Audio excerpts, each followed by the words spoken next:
I'm Nicole Heslop, anchor reporter with Brownfield Ag News, and it is National FFA Week. We're meeting with Michigan FFA's state president, Alex Scovill. Alex, I want you to start us off by introducing yourself and a little bit more about your background. Yeah, definitely. Thanks, Nicole.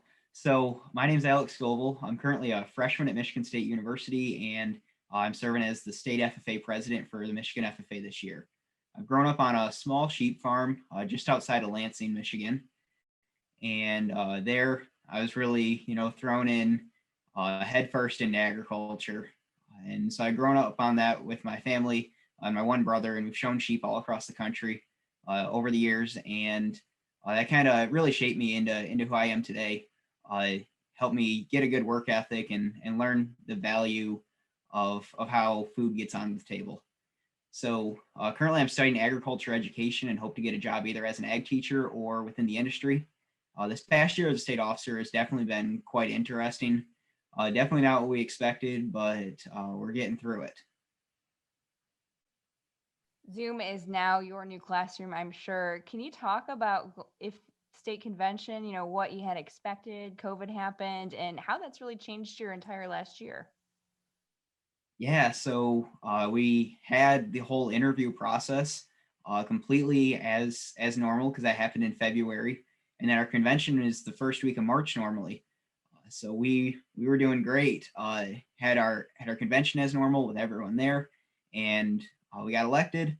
And then about a week later, we were just starting to send out emails to try and figure out when our first trainings from National FFA would be, and everything shut down. So that definitely threw a wrench into it. Things started getting pushed back and moved around, and we started off with our trainings where normally someone from National FFA would come meet with us and help us get ready for our year. And that was all done virtually, and it was kind of pushed back from where it would normally be. But we got through it, had some great trainings, and we're trained on how to use Zoom and a lot more virtual stuff than what we were expecting. And then we slowly had some more in-person opportunities that we were given. Uh, we had an opportunity to get together as a team as we were preparing for our state leadership conference for chapter officers to run through our workshops with that. So that was really nice to do that. That was one of our first opportunities getting together as a team. And then as we moved throughout the summer, we had a in-person tractor driving contest that we're really fortunate to have. There was a limited number of us officers that could be there, and we really had to space out the student participants, but we were fortunate enough to have it. Then when we got back into school starting in the fall, our chapter visit program, which we normally go out and visit just about every single one of the about 120 chapters in the state, that was really that was all put virtually this year, and so we all had to learn how to do Zoom a lot more than we were prepared to, and put together a virtual workshop program that we were able to do with these students over the computer, because at the time some of the schools we were visiting with, their students were in the school, some of them their students were at home, so we really had to be quite flexible. But we got through it, and we definitely learned a lot, had some great times with some members through the computer, and we learned a ton from it. Had our broiler contest in the fall in person, which we were fortunate enough to have. That was really exciting, seeing that many members in one place, because we hadn't really seen that yet that year.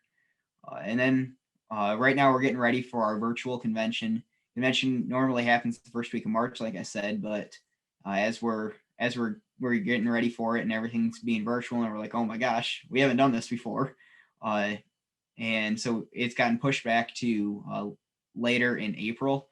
But we're still going full speed ahead with that, getting everything ready. This week is National FFA Week, and here in Michigan, that means things on the ground at chapter levels, maybe some social media events. What does it mean this year in a virtual format, and maybe some of the initiatives that you're supporting? Yeah, definitely. So FFA week is always a huge deal for us. So this year, the way we were really attacking it is through social media. We have a whole schedule and game plan laid out on how we're going and doing our best to interact with as many members as we can, and also featuring our sponsors and our partners and the advisors, the alumni that help keep us going, and the members, and just recognizing as many different aspects of the FFA as we can over social media. Then also some chapters have reached out to have us come in and talk to them during National FFA Week. Actually, just before I got on this interview, I was on a in a meeting with the Career Line Tech Center out of Holland, and we were just having a good time, some question and answer kind of session, learning about what they're doing for National FFA Week. They're doing a lot of really cool games, like virtually, where they have to uh, find agriculturally related items and take pictures with them, and it was really cool what they're doing. And so there's a lot of different chapters that are doing their own things, whether it's dress up days, service projects.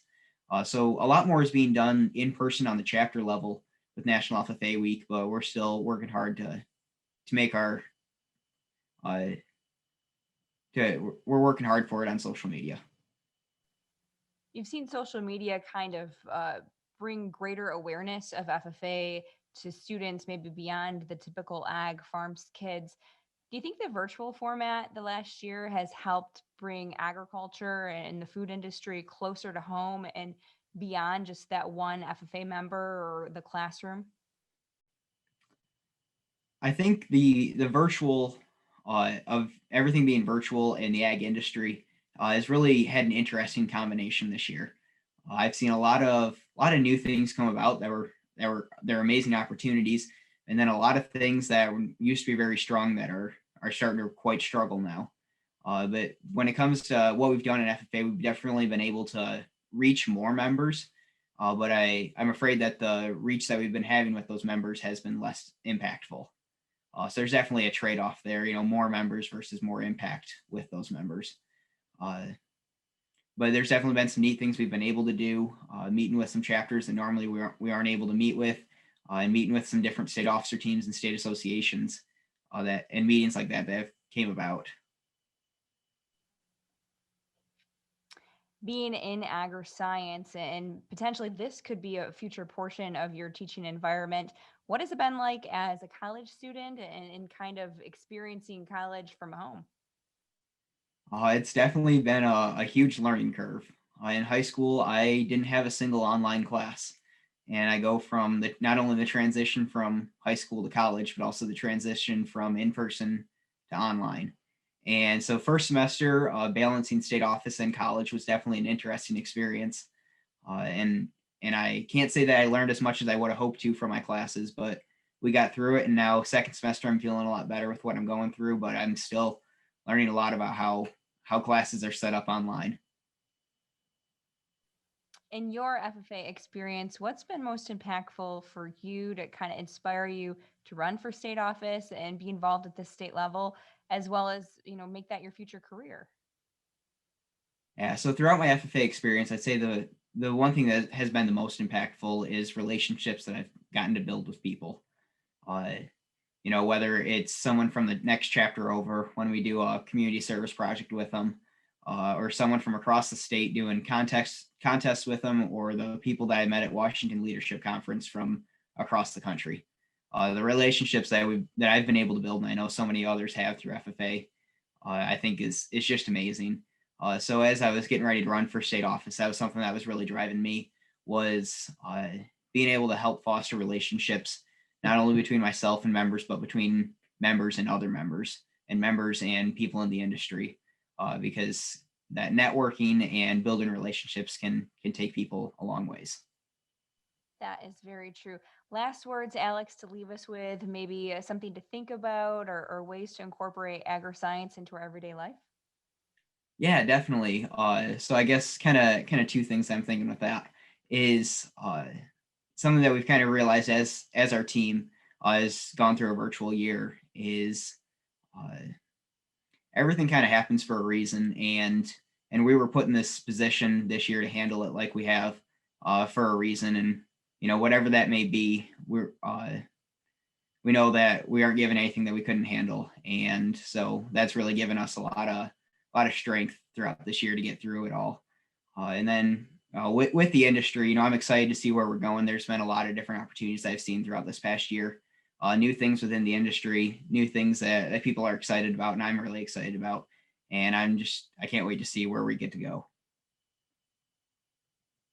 Again, Alex Scoville, State President for the Michigan FFA. Thanks for your time today. I'm Nicole Heslip with Brownfield Ag News.